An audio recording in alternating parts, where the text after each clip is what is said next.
BJP leader ने बिलावल भुट्टो के sir की कीमत लगा दी। कीमत क्या मुकर्रर की? वजीर खारजा बिलावल भुट्टो जरदारी का कहना है कि सुना है कि मोदी की पार्टी ने मेरे सर की कीमत 2 करोड़ रुपए मुकर्रर की है।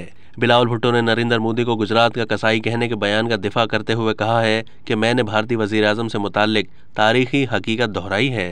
दूसरी जानिब इंतहा पसंद हिंदू जमात भारतीय जनता पार्टी के लीडर ने वजीर खारजा बिलावल भुट्टो जरदारी के सर की कीमत लगा दी। बिलावल के खिलाफ बीजेपी के मकामी रहनुमा मनोपाल बंसाल ने इश्तियाल अंगेजी की है। बीजेपी की जानिब से भारत में बिलावल भुट्टो के खिलाफ रैलियां निकाली गई हैं।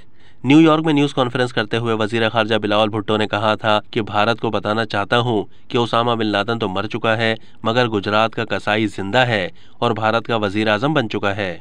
वजीर खारजा बिलावल भुट्टो ने कहा कि भारतीय हुकूमत गांधी की नहीं, गांधी जी के कातिल के नजरियात पर यकीन रखती है, हिटलर से मुतासिर है। बिलावल भुट्टो के बयान पर भारतीय सरकार के साथ इंतहा पसंद हिंदू जमात बीजेपी भी सीख पा हो गई और पाकिस्तान और उसने वजीर खारजा बिलावल भुट्टो के खिलाफ जहर उगलना शुरू कर दिया।